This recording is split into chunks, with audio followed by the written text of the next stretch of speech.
We say, it's normal. Haha, it's that time of the month. We joke about it. We commiserate about it. Instead, we should be grabbing each other by the shoulders, being like, oh my God, you have PMS this month? What are you doing?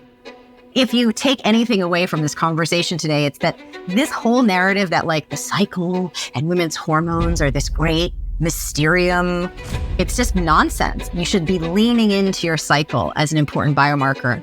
Menstrual blood is not medical waste. It's not a waste product. It's stem cell rich fluid that has a huge amount of information about your health. If you want to be healthy in your 5th decade, you've got to be taking care of your cycle in your 20s. Welcome to Mother Podcast. I'm so excited to finally release the first season of the show and to kick it off with no one other than the mother and the legend behind the cycle syncing movement, Alisa Vitti. She's a hormone expert and she has completely redefined what the menstrual cycle means and how it actually relates to our overall health and longevity. She's the author of 2 best-selling books, Woman Code and In the Flow, and her company, Flo Living, has helped over 500,000 women around the world to improve their lives. So here she is, talking about how she actually discovered that the female body has a unique rhythm. Enjoy. It was a number of years ago now where I was asking a question, why is it that 80% of women struggle with a hormonal problem at some point in her lifetime? Why? And men, it's not even on the same galaxy. What is the missing piece? What's our big blind spot? What are we overlooking? What are we disrupting at such a fundamental level that so many of us are having these issues? Because arguably, we're all exposed to the same circadian disruption. We're all exposed to the same endocrine disruptive chemicals.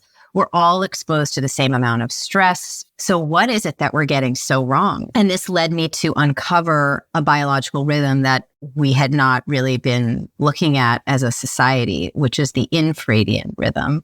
And this is the rhythm that governs the menstrual cycle. But just like it's too simplistic to say that the circadian rhythm only governs your sleep-wake cycle, we now know it governs the timing of many actions in the body, that it's also too simplistic to say the Infadian rhythm is only responsible for the timing of your menstrual cycle, because it actually affects major systems of the body, from your brain function to metabolic rate to your stress response, your immune response as women. And this Infadian clock is active from your first bleed to your last and governs a good 4 decades of your existence. But because we didn't know about it, we inadvertently have been disrupting this Infadian clock forever.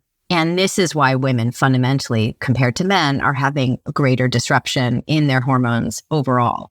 So when I've discovered this, I thought what's simply needed here is a method to support this Infadian clock, because we have routines and rituals that we know are essential to support our circadian clock, but we lacked that for this Infadian clock. And so that's how I began to build out the cycle syncing method, which I invented, and is the basis of the second book that I wrote, this just really outlining what the Infadian rhythm is, how it impacts these key systems of the body, how our cycle patterns work, and how to start really supporting them in a deep way. And that book is called In the Flow. And the idea behind cycle syncing is that we have these 4 distinct hormonal phases: follicular, ovulatory, luteal, and menstrual. And that we need to modulate our caloric intake, our food type, our workout intensity, our workout type, and even play to our cognitive strengths to reduce overall stress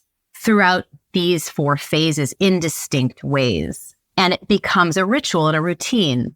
I think it's just so important that we really understand that this is something that we all have to be taking seriously. While you have a cycle, you have to take care of it. And we also have to understand that if we are consuming information, articles in the media, looking at research, that we have to really be rigorous around deeply questioning who were the studies done on, because that was the other frustrating thing that I uncovered in researching for the book, is that so many things that women have been trying, from keto diets to HIIT workouts, or whatever these alleged gold standards are, the next trend, all of those things have really pretty much been studied exclusively on men, and sometimes include postmenopausal women because, they don't have a cycle and therefore it's less complicated, air quotes, to put them into the research.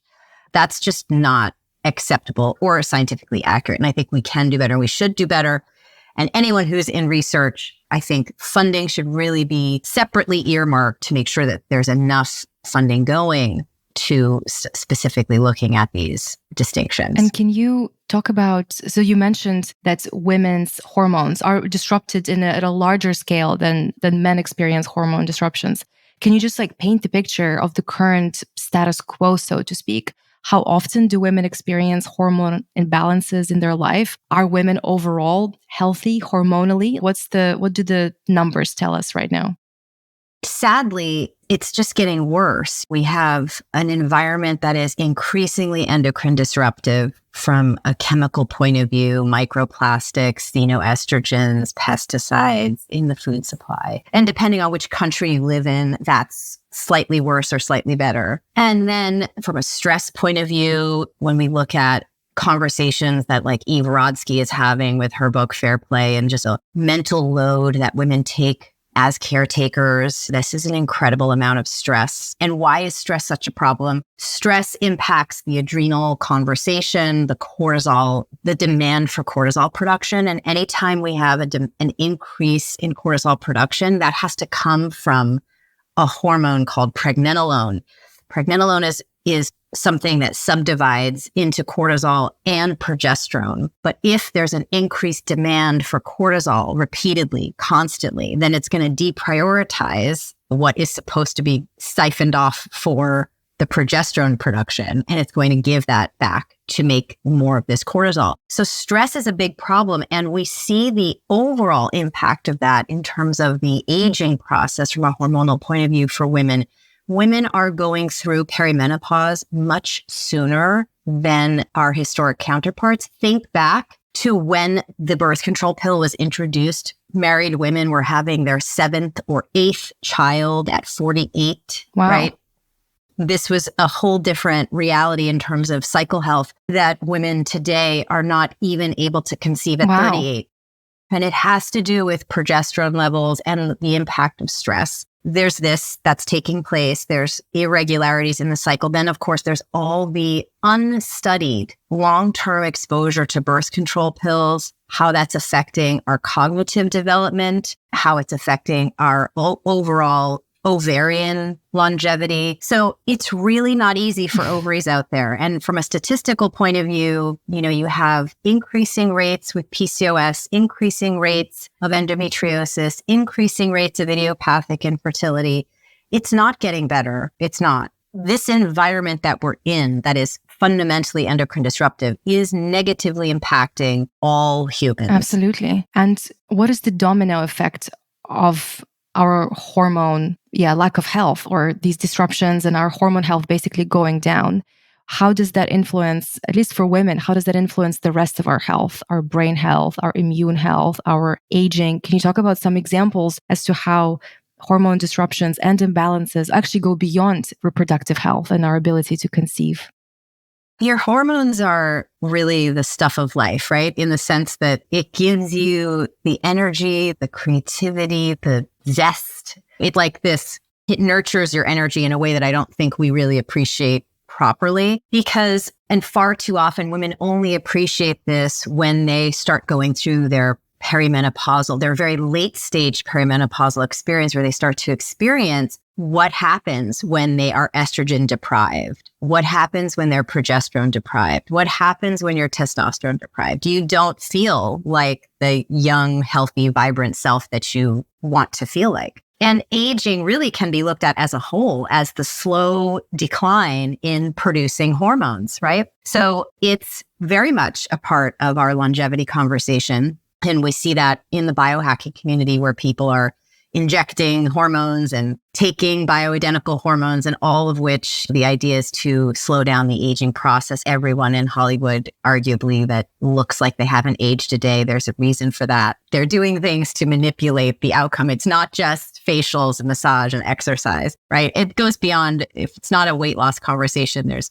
human growth hormone and there's bioidentical hormone replacement. So there's a lot that people are doing to manipulate the process. But hormonal imbalances, let's say you have just what most women experience and believe is as normal, like PMS. Okay. We all agree that PMS is part of a female experience. Now, we agree with that because we're being given the wrong information. So I'll correct that in a second, but let's just start with, okay, you have PMS, so what's the big deal? Everybody suffers from that. What's the long-term knock-on effect? In fact, about 15 years ago, there was an important study that was done called the Biocycle study. And this looked at what happens if you have PMS that's left untreated. What could the possible long-term effect of that be? Turns out it's pretty significant. It increases anywhere from 2 to 4 times the rate at which you are going to develop the 4 big diseases of inflammation postmenopausally. So those are diabetes, dementia, heart disease, and cancer. So untreated PMS for your entire reproductive lifespan puts you at dramatically increased risk of serious health problems postmenopausally. And why? Well, this is what we need to understand so that we understand that PMS should be something you take really seriously. When you have PMS, it indicates that in your luteal phase, which is the longest phase of the cycle, it's 10 to 12 days, and it's those days that lead up to the first day of your bleed. This is the phase of the cycle where the body is producing progesterone and banking some for the next cycle. And in the situation with PMS, your body does not make enough progesterone. So you have an inverted ratio. You have too much estrogen and not enough progesterone for this 10 to 12 day period of time, when what is normal is for you to have a lot more progesterone than estrogen. And this is important because this excess estrogen is really what's behind the short term. Every symptom that you have from a PMS perspective is driven by this inverted ratio of excess estrogen to progesterone. So your bloating, your acne, your mood swings, your fatigue, your brain fog, all of that comes out of this problem of excess estrogen. And then long term, the monthly overexposure to this hormone, and keeping in mind there's 3 different types of estrogen, and depending on your body's particular manufacturing process of which ones you're going to be making more of, and then of course how your body breaks them down, you can be exposed to the type of estrogen that is inflammatory and that can over time push you at greater risk for things. So it's really important for any woman who's dealing with PMS to see that as an indication that something is wrong with her hormones and that she needs to take immediate action. And that action is not to go on birth control because, and that's the other thing that I think is also another thing that we have to understand, that whatever is going on with your cycle, whether it be PCOS, endometriosis, fibroids, PMS, what heavy bleeding, right? The solution that we're all presented with is to shut off our hormones via this hormone suppression, hormone replacement, if you will, which we call the pill, right? Or the implant or the ring or whatever, you're doing, the IUD. But all of that, what that does is it shuts off your body's innate hormone production completely, right? And then you replace it every day with synthetic forms of these hormones. You're not actually cycling. You're suppressing this infradian clock. You lose a lot of benefits from a cognitive point of view, from a muscle development point of view, from a bone density protection point of view, from a cardiovascular health point of view. Gut disruptions take place. It's vast, the implications being on this medication. And we don't appreciate that. We don't understand it. We're not told this information. We just say, oh, this must be the thing to take. Everybody's taking it for fixing these problems. I'm specifically speaking about fixing hormone problems. This is not the optimal solution to fix hormone problems. If you want to take it to prevent pregnancy, that's your call. But you do need to be aware of how to biohack and manage being on this type of hormone suppression so that you can protect yourself. But if you're using it to deal with any number of hormone issues that we've been discussing, it's not the best way forward. It really isn't. We know, in fact, study after study talks about how food and supplementation, specific doses of micronutrients, things like inositol, for example, or berberine for PCOS, other things like immune modulators for women with endometriosis, things that help the body break down excess estrogen for women with heavy bleeding and PMS. It's very approachable from a macro and micronutrient therapeutic perspective. And one of the things that I've been doing for 20 years is codifying these protocols and making them widely accessible through Flo Living, which is the company that I built to help women navigate these hormonal issues, so that it's not something that is only accessible to women who can afford super high-end functional medicine and all of that, which is out of reach for the everyday person still. And so it's exciting to be able to help women understand that there's so much more that you can do, that you have personal agency over. And I'm very proud. We just celebrated our 10-year anniversary. Amazing. We've been a femtech company before the femtech was a word and before telehealth was even a concept. So, for me, this is just wonderful to see how much is happening in this space now. But I think the other thing to keep in mind with using this medication to deal with your hormone issues is that you're missing out on ovulation every month. Ovulation is this wonderful event that takes place inside your menstrual cycle that is helping you bank or protect your brain, your bone, and your heart health today, but also to bank that health for when you are no longer ovulating postmenopausally. And so when we look at, there should be more studies being done to correlate women who are dealing with osteopenia, osteoporosis, postmenopausally, who need to be on medication for that. Were they on birth control for 2 to 3 decades of their life during their reproductive years, where they missed out on ovulation for all that time? There's no going back. You can't go back and have that monthly thing happen. And then the other thing to keep in mind is that the hormone suppression affects you cognitively really dramatically. If anyone wants to learn more about that, I always recommend Dr. Sarah Hill's book, Your Brain on Birth Control, just so that you can appreciate the massive implications this is having on you as a creative person. You are not cycling. And then you do not have the sort of, let's say, full dose of the youthful hormones you should be having at that age and stage of your life. So you're in this like hormonal no man's land. You're not exactly at levels that are postmenopausal, but you're pseudo perimenopause. I mean, it's not a great hormonal profile to be in. And the other thing is, with the rise of femtech, if you're really just using it to prevent pregnancy, the wonderful thing is there are amazing female founders who have built extremely sensitive devices where you can know with precision when you are ovulating. And the egg is only viable for 48 hours and sperm can only live in the body for 5 days. So you need to be covered for 7 total days out of the month that happen to be consecutive with an additional barrier method. Other than that, the rest of the month, you do not need to use this older technology of suppressing your hormones every single day when we really only need coverage for 7 days, right? So there's so much to consider when it comes to this that I think we should be talking a lot more about. Yeah. And I think, also in terms of birth control, I think one of the key things that you said is that old technology, there's got to be something better to address the needs that birth control has traditionally been addressing, especially when it comes to hormones. What you said just blew my mind, because it's maybe I understood it, but I don't think I've ever thought of it that way, is that having chronic PMS and having chronic PMS or having hormonal imbalances or some kind of disruption in your menstrual cycle throughout life puts you at a high risk of all the age-related conditions that actually make us live shorter and decrease our quality of life later in life. So it's not just about reproductive health. So our period is a health sign for longevity. That's incredible. That's something that makes it important now. That makes longevity important now, not just when we're 40, 50, or 60 for women. That's fascinating.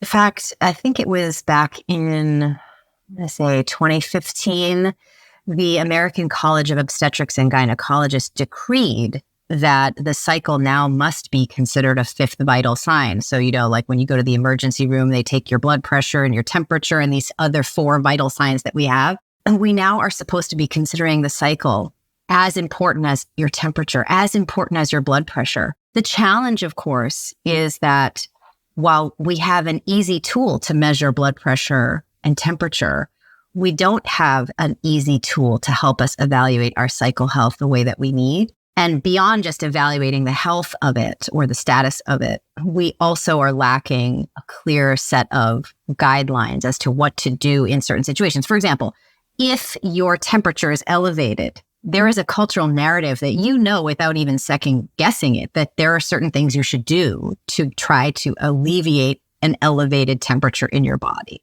that you should take that seriously and that you should be on top of that immediately. Same thing with blood pressure, right? But with your cycle, because of this silly cultural narrative that we have that has roots that are questionable, we say, oh, it's normal. Haha, it's that time of the month. We joke about it. We commiserate about it. Instead, we should be grabbing each other by the shoulders, being like, oh my God, you have PMS this month? What are you doing? How are you getting on top of that? Are you okay? Can I do anything to help you? Like you would to somebody who had a fever. Oh my gosh, what are you doing for that?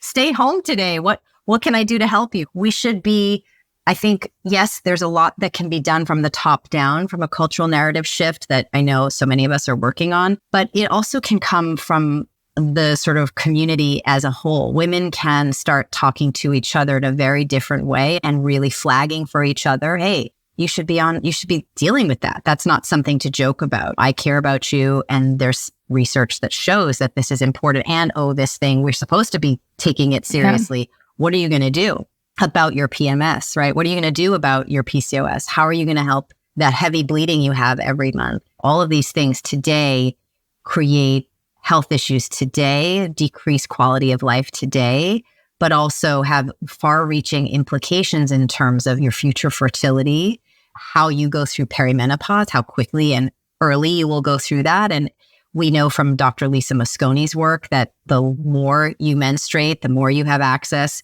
to your healthy, youthful levels of estrogen, that this is brain protective, right? And we want to slow down the aging process. It's not something that you just want to start talking about when you're 50, right? If you want to be healthy in your 5th decade, you've got to be taking care of your cycle in your 20s. Amazing. I love that. And what would be like the biomarkers? Like, let's say I wanted to assess my 5th vital sign and I wanted to assess how my cycle is doing. What would I want to look at? What biomarkers am I looking at? Is it my hormone levels? Is it whether I'm PMSing? Am I looking for like my insulin, stress levels? Like what would be the perfect panel of like tests or biomarkers that could give me a good indication of whether I'm doing well? First and foremost, the static blood draw is a challenge because we need to assess the dynamic pattern that takes place over the course of a month. And so testing only on one day in one phase of the cycle, it's very directional. When you look at the lab values, it's like, well, this is sort of directionally correct, but it's not really giving you an accurate read. Sometimes it can be useful when you're trying to pinpoint a problem, let's say in a specific phase. Is your ovulatory phase too short? Is that why your egg isn't developing fully when you're trying to conceive? Is your luteal phase, having progesterone insufficiency? So I think you have to be a lot more intentional about when we're doing blood draw and why, as opposed to sort of this blanket, we prefer to do blood draw on day 3. But that's not necessarily as nuanced as I think it could be. So I like better as a place to start for the everyday person. If we're talking about biomarkers, that's almost like we're in the biohacking conversation. So for the everyday person, I think really looking at basal body temperature is a very easy first place to start, because what you're going to see there are the temperature changes associated with the changing ratios of estrogen and progesterone throughout the different phases of the cycle, which will give you a really good first view into what is the status of my cycle health as a whole. So I really like that. I also think urinalysis can be really helpful if you do it throughout the month. So I know that there are companies like Mira and Prove where you can do urine testing at home throughout twice. I would do it like twice each phase of the cycle to get a good sort of chart going to see where you're at. And then the third thing that you can observe are your symptoms, right? What observational symptoms can you identify? In fact, this is not to be taken lightly. Just to give you perspective, every single woman who is treated with hormone replacement therapy from a menopausal conversation perspective is prescribed that medication based on her own self-reported symptoms, right? Because it is true that you can have hot flashes, but be within normal range of a lab value. It is true that you can have symptoms, but have all your hormone panels come back normal. This is true in your menopause years. This is true in perimenopause. This is true in your reproductive years. I cannot tell you how many times I've had a conversation with a woman over the past 20-something years where she's like, I've tested my hormones. They're all within normal range, but I'm still having all these problems. So that's one of the reasons why I think it's important to look at the dynamic pattern. Where is the cycle having some issue, as opposed to just always looking within these lab ranges, which are not necessarily giving women the guidance that they need. So looking at your self-reported symptoms, how do you feel during ovulation? This is one of the things that women love about the MyFlo app that we built, which helps you really identify where are you having problems? Are you having specific types of symptoms during ovulation that would indicate an issue with your ability to metabolize estrogen, right? So we pair your symptoms with a functional medicine explanation to help you understand what could be going on so that you can learn what is really happening. Similarly, in the luteal phase, what is the PMS situation for you? Anything about that, the degree of symptom severity that you have is really indicative of the problem with that estrogen progesterone conversation. And then I would look at a fourth level, and of course, a little famous for this because I'm the first human being to go on national television to simulate menstrual blood. I did that back in 2013 on the Dr. Oz show, and I used fruit juices to really just help women visualize the 4 different color patterns that your cycle could be. Because every month you get this hugely valuable biomarker literally coming out of your body every month. Menstrual blood is not a waste. In fact, I think today the FDA gave clearance to the Kvin pad, which is the first FDA-approved menstrual pad that evaluates your menstrual blood. And it's a huge win because it really puts the reality out there that menstrual blood is not medical waste. It's not a waste product. It's stem cell-rich fluid that has a huge amount of information about your health. And it's just so exciting to see the different things that are happening for women to be able to harness that information. But before you get your access to these special pads, what you can do is just look at the color of the bleed. And you can go to the Flo Living website and do the evaluation that's going to help you identify what the color of your bleed is. You can also do this in the MyFlo app, and it will tell you what that means. Do you have enough progesterone? Are you excess in your estrogen? Are you insufficient with estrogen? Where are you with this hormonal situation? Because the colors are finite in terms of what they could potentially be. And the reasons why they would be that way are also knowable, right? I think if you take anything away from this conversation today, it's that this whole narrative that like the cycle and women's hormones are this great mysterium that can be never, it's unknowable. It's just nonsense. And we're getting more and more insights and accuracy and tech to support us every single day.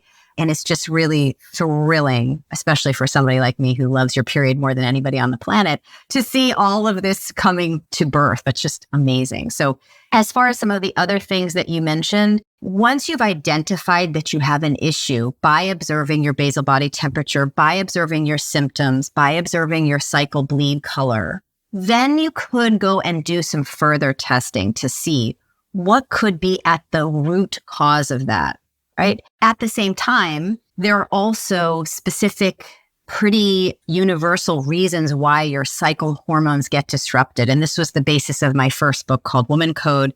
And it's this protocol that I sort of evolved to deal with my own PCOS and really looking at what disrupts the endocrine system as a whole and what do we have to do and in what order to sort of reboot our endocrine operating system to help it function optimally. And that's the basis of the Flo protocol that we've been using now for over 2 decades, very successfully to help women naturally deal with all of these issues, whether it be PCOS or PMS or fibroids or endometriosis, ovarian cysts, idiopathic infertility. It comes down to the fact that once you identify that there's a problem, we need to backtrack into how the endocrine system needs to be supported. And that always comes down to blood sugar support, adrenal support, right? Making sure that we're having an appropriate cortisol balancing conversation, and then estrogen metabolism and the gut, right? And once we do these things in the correct order, right? For example, do not just, if you say, I have PMS, I have excess estrogen, let me do a detox. That's not the first place to start. And in fact, can make your blood glucose levels more unstable, which would throw up ovulation and make this whole progesterone issue worse and make your PMS worse. There is a sequence. The sequence is important. And that's, again, something that we do every day at Flo Living for women who need that kind of help. So feel free to reach out if you're struggling. I have to say, your app, your resources, your books are probably like my most gifted or recommended solution to just my girlfriends, to just like women that have real life questions about their periods, about their fertility, about their health, or anyone that wants to start leaning into their cycle. And I tell them, oh, did you know that everything from your brain chemistry and your energy levels and your caloric intake fluctuates throughout the month? And they're like, what? I've never heard about that. And I'm like, let me send you this. Let me recommend you this book. And I truly mean this. Your resources, I find, are probably the most comprehensive across the board for women on the internet when it comes to kind of managing your cycle and your wellness. Because if you're trying to find anything in the category of wellness, or whether you call it biohacking, there's so much stuff on the internet now, from ice baths to intermittent fasting to weightlifting. And it's so hard to make sense genuinely as to what's going to have a positive effect on your health or what's going to actually have a detrimental effect on your health. So I wanted to ask you, what are some of the current biohacking trends that are Flo Living approved, and which ones would you really caution against? I think first and foremost, whenever you hear anyone speaking in platitudes, like, for example, I'm not going to name names, but there were some well-known biohacking podcasters who came out to say that melatonin is bad for everyone. It's bad to take. And this had a trickle-down effect. It was popping up on articles on Mind, Body, Green and Well and Good. And it's like, oh, no, melatonin is bad. That conversation, that style of a blanket statement is something you should always immediately react in a very cautious manner to. Because first and foremost, it implies that there was gender bias in the research, right? To say that this is universally true would require the research to have been done on both genders. And we know that's not happening, right? And a lot of times, this bias oftentimes is not malicious. It's just really through the lens of the person who's interested in their own biohacking conversation. And the biohacking conversation is still predominantly male. So to say something like that is really problematic, because for women, for example, with melatonin, part of what happens in perimenopause, which so many of us don't even understand what is exactly happening. What's happening is the pituitary gland slowly over about any 15-year period of time, right, starts making more and more follicular stimulating hormone till it reaches a threshold and a concentration in your blood that shuts down the ovulation process. That is really what's happening with, let's say, on a structural level, this elevation in FSH, and then we stop the ovulation in the ovary. The other things that are happening is that the regular rhythmic pulse of estrogen that you get during the cycle, during the reproductive years, becomes very erratic, which can have a lot of side effects and symptoms, hot flashes, night sweats, mood swings, etc. And that this specifically, melatonin production drops precipitously during perimenopause. And this also serves to suppress ovulation. In the late 90s, the early 90s, when IVF was being developed in Italy primarily, there was a researcher who was looking at natural means, micronutrient therapy, to help restart ovulation, to support the IVF process. And one of the things that he discovered was that by giving very low doses of melatonin alongside two other micronutrients, he was able to restart ovulation in women who were postmenopausal. Melatonin is incredibly important as a tool for women to be using as they go through perimenopause. And to have something that's out there in the biohacking conversation scaring women because people with the louder voice are saying it's not good to take. It's true. It's not necessarily good to take if you have testosterone production as a goal, if you're male. But if you're female and you're talking about preserving the longevity of your ovarian function as a means to biohack the aging process, then I would argue that melatonin is an important tool to consider. So that's just one example of a bigger conversation of how do we have a more gender forward narrative where we're saying this information is useful for men and this information is not useful for women who are in their reproductive years, where we have to be a little bit more nuanced and really outspoken about who this is useful for. So I think that's the first thing, is just at the highest level, be very cautious about how you consume information. Because then if you're always putting it through the lens of trying to understand, okay, I'm curious about this, let me look at the source studies that were cited and let me see what gender was actually being studied and is this applicable for me, then you'll never be led astray. And that's my most important thing that I love to teach every woman, which is learn how to do your own research, because then you're always going to be driving the ship in the right direction. And then I would say some other things, like the ice baths and the Zone 2 training and all the fun things that are being discussed now. First and foremost, I just like to always keep it really real, right? I understand that people want to get into the ice baths every day, but as a menstruating person, let me just ask you, do you feel intuitively that you should put your body in something that temperature when you're bleeding? When the menstruation is actually happening, does that intuitively feel like something you want to do? And I would argue that our biological drivers, the things that we find ourselves interested in, because although we think we're so free thinking, we have a lot of chemicals at play that give us these preferences, even for our hunger, what we're interested in eating. So if you don't have the desire to do it, I would argue that there's probably not a good reason to be doing it during the bleeding phase. But also when we look at this through the lens of, let's say, basal body temperature, when we look at it through the lens of traditional Chinese medicine, Ayurvedic medicine, ancient systems of helping us understand and navigate what's appropriate for the body, doing cold things during that sort of menstruating phase of the cycle is really contraindicated, right? It's the opposite. You want to do warming things. And the cycle syncing method factors this in. So you'll notice when you go through the app, you'll see, actually you're going to be recommended to eat certain warming foods during the menstrual phase to help offset the reality that your body's actually slightly cooler when you're bleeding and you need to address that.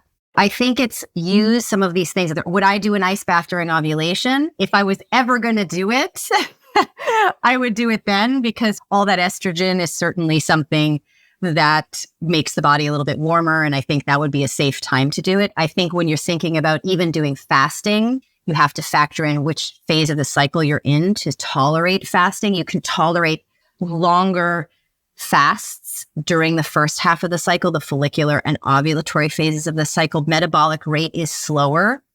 Resting cortisol levels are lower, so you can sustain fewer calories without any negative impact on blood glucose levels, insulin levels, cortisol levels during that time. I would 100% not advise it post-ovulation.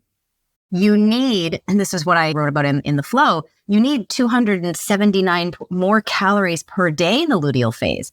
Restricting calories at this time is bad for you, period. Pun intended. Don't do it. Eat more, stabilize your blood sugar, protect your progesterone levels. I know there's a lot of conversation with male biohackers talking about the glories of restricted eating. And if you are male or postmenopausal, all the gifts are there to be had and you should pursue it. But in your reproductive years, it's not something that you should be seeking as a gold standard of self-care for yourself. There's so many things. I think it's just put it through the lens of what age and stage of your life are you in? What are your goals? What is needed? And then I think also I always like to back up and say, and I think I dedicated a chapter to this in the book, the female body is so incredibly powerful and efficient. Less is more when it comes to taking care of yourself. As long as you're supporting your cyclical patterns, you're good. You know what I mean? You really can start to have the health and the level of energy and the mental clarity and the mood stabilization that you were designed to have.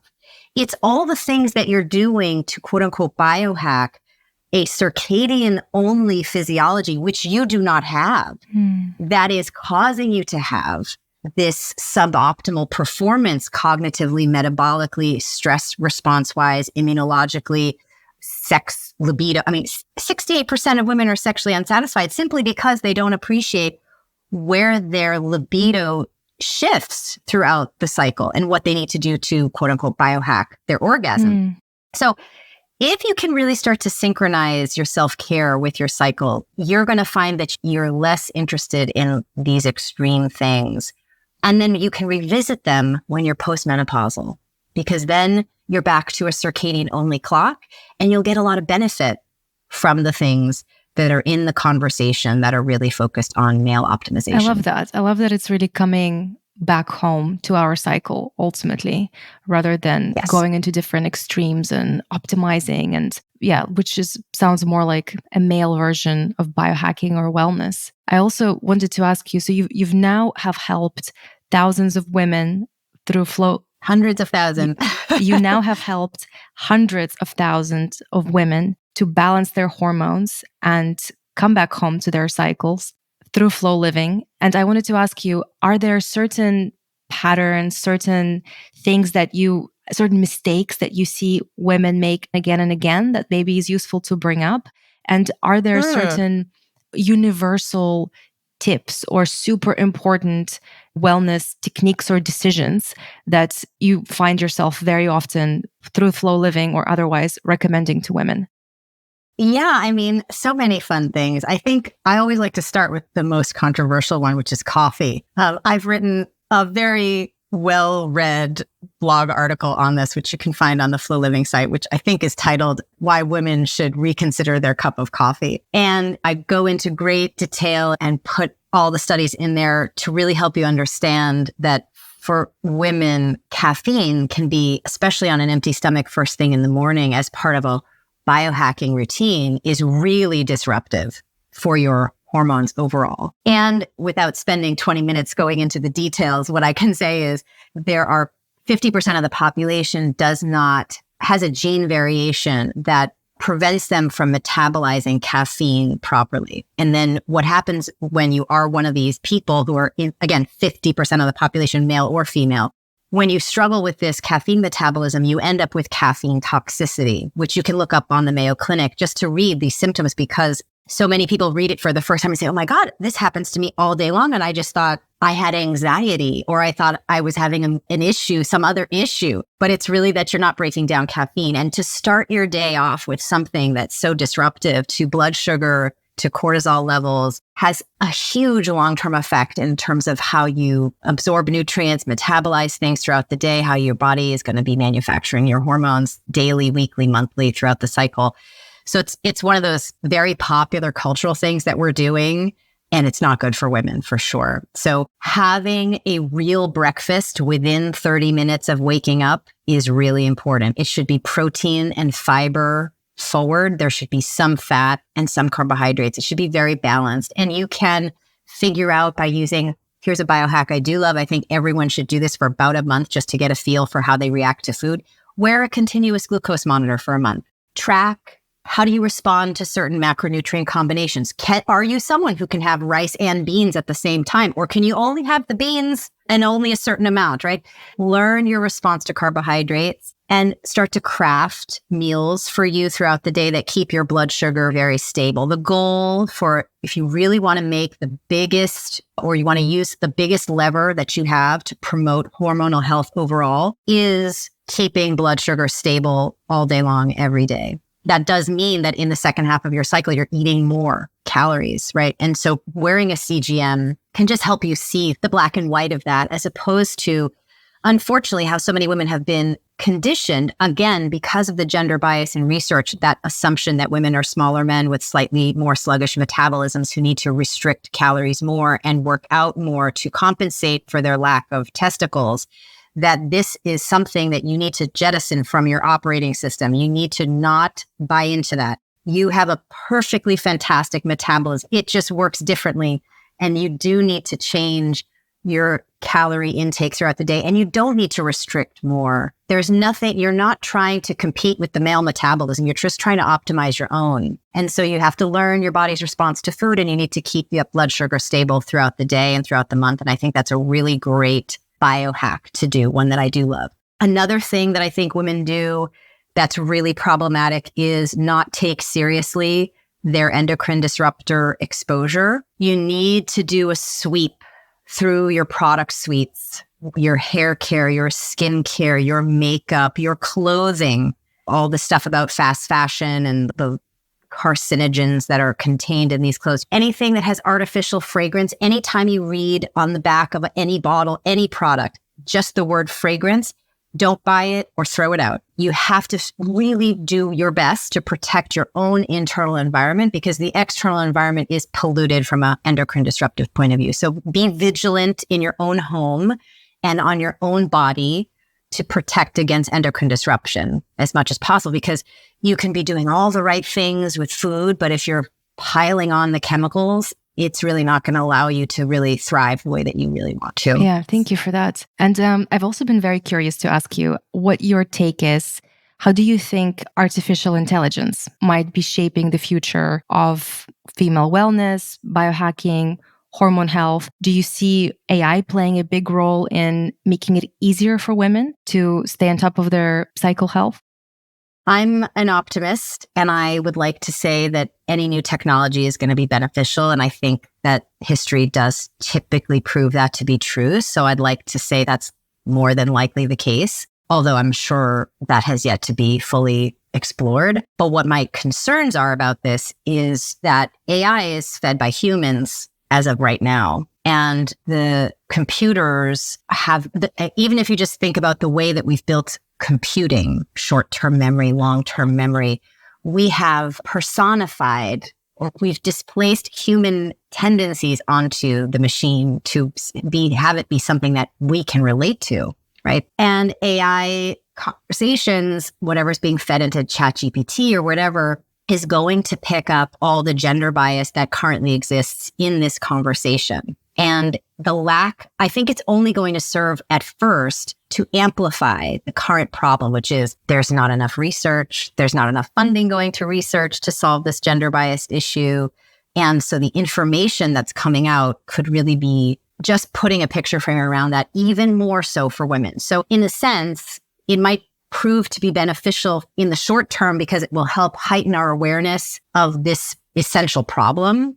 And then it might help us figure out ways to solve for that problem. So I'm hopeful, but I think there's a big fundamental hurdle to get through, which is the problem that we still currently have that we've created as humans, which is we've made some decision based on a bias that women should not be included in research and that we need to solve for immediately. Yeah, no, absolutely. And then aside of technology in general, what is your vision? What is your end goal for healthcare for women? Like, where do you want to see it? What do you want to accomplish with all the work that you do? What do you want to see change? What's like your perfect picture that you hope to leave women with? I think I've been on the same mission for a long time. And so I think it's just continuing on that mission, which is to build the ultimate way for women to really understand what their hormones are doing and to fix them when they're off, and to have that be something that works for them throughout their life cycle. That to me is what we need. And that's what we're working on. Stay tuned to all the fun things we're launching. We're a couple of weeks away from launching something new right now. So it's really an exciting time. And I think in general, beyond what we're focusing on, what I think is so wonderful about what's happening right now in the femtech conversation is all this innovation, is all this attention on the subject, is all of the potential for things to really shift in a historic way. I really can't underscore enough the historic nature of every one of these femtech entrepreneurs who are navigating complex legal and medical and cultural situations to bring forward new technology that puts women in the driver's seat of their health in a way that has never happened before. I mean, it is not very long ago at you couldn't just get access to birth control, for God's sakes, you know what I mean? Or you'd be judged based on what age you were trying to ask. It's crazy to think back just 50, 60 years ago, what the narrative was. So we've come a long way, and I just am so inspired and thrilled to see what's happening, because there's no going back. I think what's happening as a whole, where there's this collective of companies and entrepreneurs, is that it's really going to just serve to be gathering momentum, changing the narrative around the globe, and making women's lives a lot better on the day-to-day level, navigating these hormonal issues. And also even in the more extreme, there's just the technology innovation is just incredible. Yeah, absolutely. It's buzzing. It feels exciting. It is. I wonder if maybe 50 or 100 years from now, people would look back at this time when so many people were starting the movement and starting to change the paradigms and starting to kind of plant the seeds for hopefully something that's going to become complete norm in the future. Like understanding your cycle will be complete norm. It wouldn't be something, cycle syncing wouldn't be something that you'd have to explain to anybody, just like you wouldn't have to explain somebody that it's important to measure your... To go to bed at night, exactly. To brush your teeth. Exactly, absolutely. Yeah. So what's next for Flo Living? What are you working on? What are you excited about? So by the time you're listening to this podcast, we will have just launched our brand new expanded cycle syncing feature within the MyFlo app, which is an incredible tool that's making cycle syncing even easier for women. So you'll be getting recipes. You can select like what you have in your pantry, and it'll generate recipes for you. There's workout videos with a partnership that we have with Obey Fitness that are all geared towards your cycle phases. There's the productivity hacking that we're helping you with your schedule. So all of this is tailored to your particular cycle phase, and it's from the mother of the movement. So of course, it's going to be the best content you can get on the subject. Amazing. I'm really excited. I'm a big fan and a user of Flo Living, so I'll be tuning into that for sure. I have a philosophical question I wanted to ask you. What do you think maybe bigger lessons we're learning or you're learning from studying the female cycle and our beautiful biology? Can it teach humanity something beyond our own health? Yes.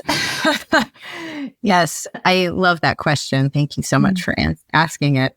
The beautiful thing about the cycle is that it's dynamic and that its power comes from its mutability. And I think that when we look at the world through the lens that we currently have, that is more male oriented, power is defined in a more static way.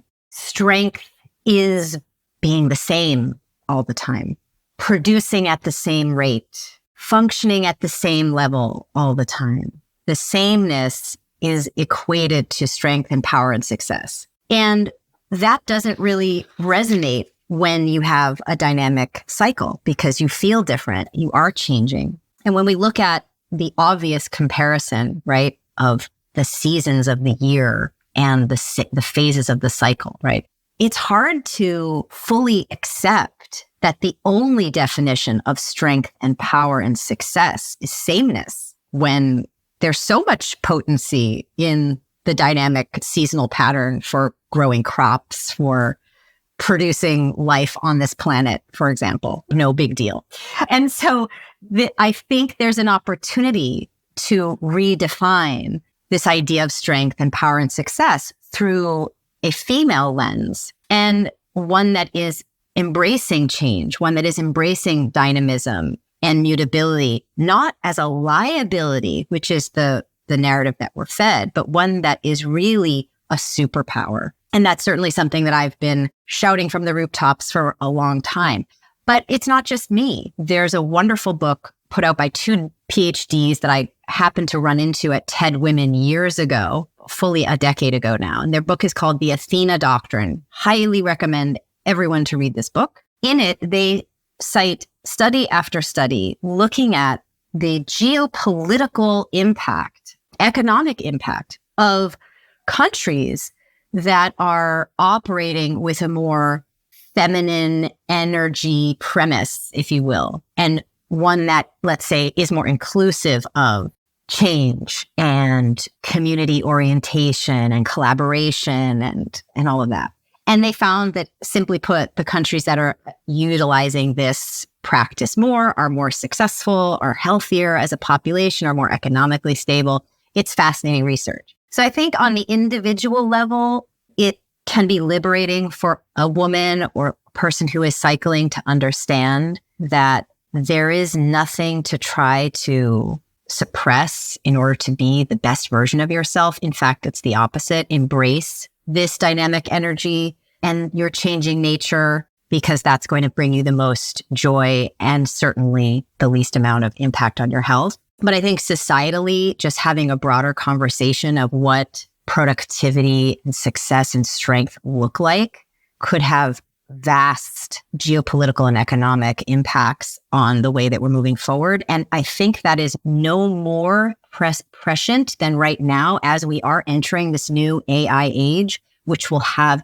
vast, sweeping societal changes that occur as a result of the influence of this on our culture and our work lives, to embrace a more human form of productivity, which is more dynamic, and less of a machine version of productivity, which is that static version, could also be a way forward for us as a society to navigate what's us and what's machine as we move forward. So on so many levels, do I think the conversation around the cycle and the learnings from it are a valuable addition to the narratives that are evolving. I love that so much, honestly. And it's probably the biggest takeaway that has been, for me personally, from all of your work and everything that I've followed you say, and in all of the interviews and all of the articles on Flo Living as well, is that it's ultimately through learning about my cycle, through learning to slow down when necessary throughout the month or throughout life,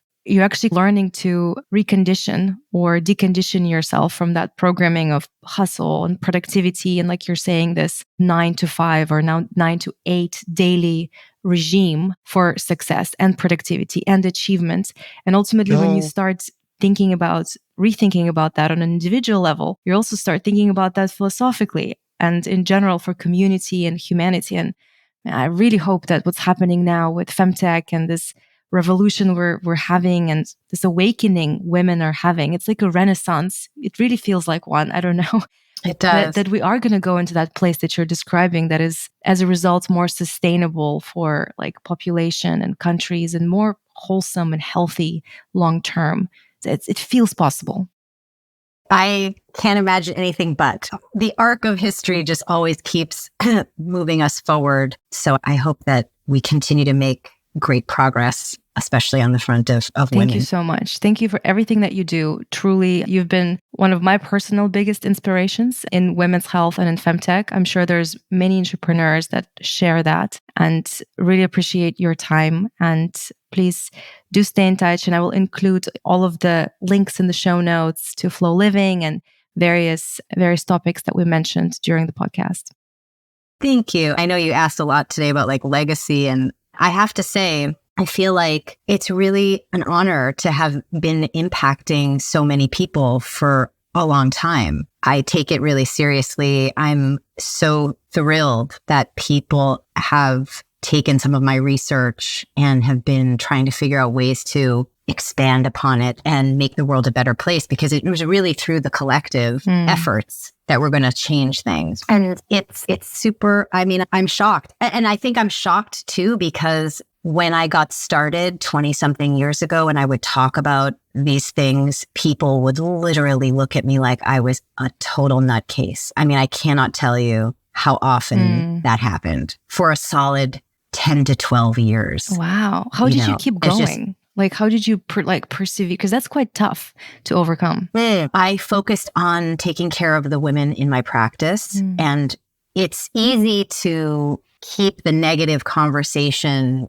in perspective when you are every single day changing an individual person's health and life for the better. But I also don't forget how hard that it was. And I remember the first moment that I thought, wow, I've participated in shifting this narrative was when they was both Well and Good and Mind Body Green. I think it was 20 2016 and 2017, there were like 2 years where the mainstreaming of menstruation was like a wellness trend. And I was like, and I just kept looking around like, is anybody noticing the historic feminist situation that is happening right now? Because this is unprecedented. That was very encouraging. So I think the struggle has been enormous, but the historic nature of what is shifting when it does shift is so nourishing that I'm just really good at holding out for hope. Is it Huxley that said there's nothing that can stop an idea whose time has come? And this idea of acknowledging that we have a cyclical reality and acknowledging that it needs a different form of self-care is an idea whose time has come. And I've been behind this idea for a long time and no one's been paying attention to it. And now all of a sudden we're all talking about it, and it's great. It's just great, because that's how change happens. It sort of happens slowly and then all at once. And it's exciting because it means that everything has to change, from the way that we talk about health, the way that we market, the way that we educate, the way that we research. It will force better outcomes. If you enjoyed this conversation, you'll love Alisa's books, Woman Code and In the Flow. And if cycle syncing is something that you want to give a try, then definitely check out the Flo Living app. And as Alisa mentioned on the podcast, they recently added more recipes and workouts tailored for different phases of the cycle, which is pretty cool. And I'll include all the links in the show notes for you. If you enjoyed this episode, make sure you subscribe to Mother Podcast on the podcast app of your choice, and we'll be dropping new episodes every week.